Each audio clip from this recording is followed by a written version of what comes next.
Hi guys, today I'm going to show you how to make a replica of a lawn dart or a yard jart or a yard dart. Anyway, this is the best that I can come up with. It works really well. I actually purchased some yard darts from my dad from a garage sale for about 25 cents, and then I thought, well, I'll pick some more up, and lo and behold, they're about $50 to $100 for a set, and that's if you can find a set. And then the fin, this is an actual fin right here from the Yard Jarts. This one is about $50, and sorry, it's about $50, and we were going to need to get a new one because there is a rip in it. So what I did was took the dimensions off of the old lawn darts, and I made me some new ones, and I'm going to show you everything that you're going to need to make this. Okay, first thing you're going to need is some tin, and my husband and I actually bought this at Home Depot. It's kind of like carport. It's a PVC. It's really pliable. This is what you're going to need to get. If you can find like sheets of PVC, that would be really good, because as you can see, this is corrugated and you're going to have to iron that out. But there's a sheet. It's about, I think it's like 7 or 8 feet long. It's going to cost you about $25. We had to buy 2 different sheets. I think you could probably find PVC in a flat, but it needs to be very thin like this. And then the second thing you're going to need is to get, this is all thread. I don't know if you can see it or not. I wasn't quite sure what all thread was in the beginning, but apparently it's this big stick and it's got all thread on it like a bolt. And you're going to need a piece of that, and these are about 13.5 inches long, I think, and I'll tell you what the measurements are later, but you're going to need to get a piece big enough to make at least 4 of these. We got a lot more because we made a lot more darts than that. But you're going to need a pair of pliers, probably. Not quite sure, but maybe. Sometimes I do whenever I'm trying to get the bolts on the all thread. You're going to need 2 wrenches. Both of them going to be, what I think they're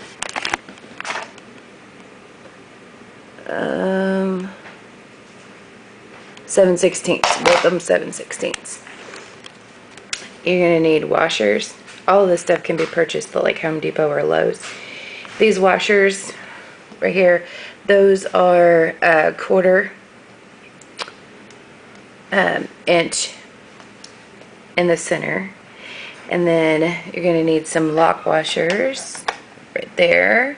Lock washers. And I wasn't sure, if you're ladies and you don't know this, I wasn't sure about these. My husband told me about them, but they're the ones that have the little cut in them, and they'll actually lock your bolts in place. And then you're going to need a bolt like that, and I'll tell you how many you're going to need of each thing in a list here in a little bit. But these bolts, there are a 1/4 also. Everything's a 1/4. This all thread is a 1/4.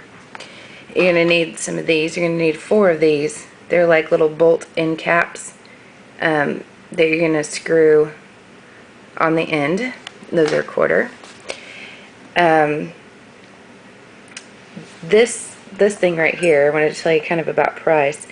This all thread right here, we got like a 10-foot stick, and I think it was like $5, something like that.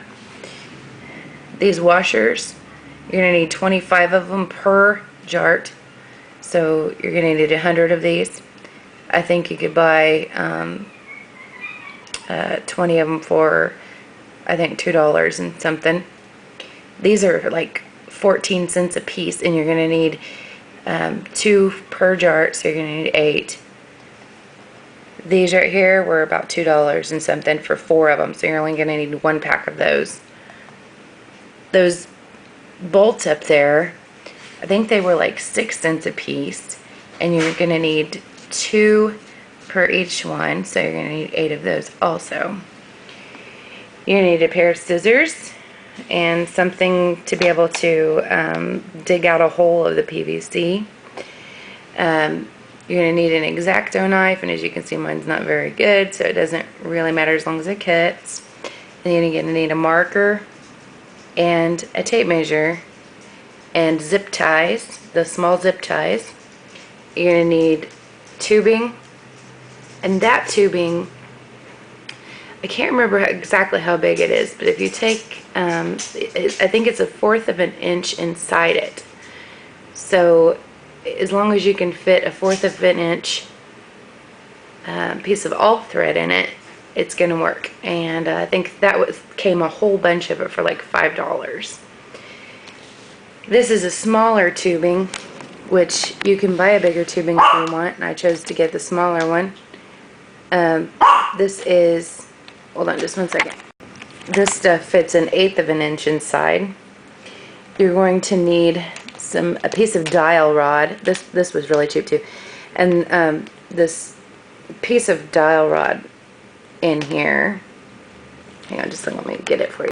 Okay, so this is the piece of dial rod, and this was like 50 cents for a big long stick of it, and I believe that is 1/8 of an inch that you're gonna need just one stick. You're gonna need a hair dryer, and you're also going to need an iron.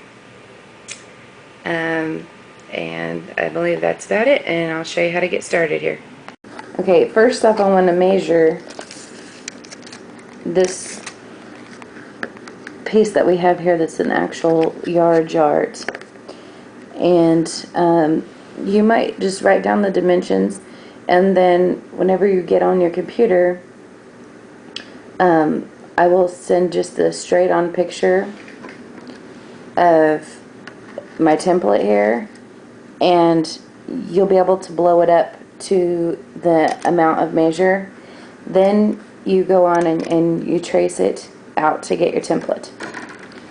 Okay, so from the corner to the tip is 3 inches of this side right here, and then from the middle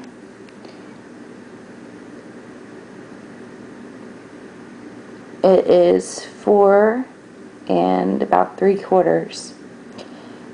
So if you just set that up next to the picture that I'm going to give you, you should be able to blow it up to that size if you measure your computer screen. Okay, so you're going to cut you a piece of tin off because it's easier to work with a smaller amount. Then you're going to take your iron, and you're going to iron, see if I can do this here. You're going to iron this, and you're going to want to make the wrinkles go out, of course.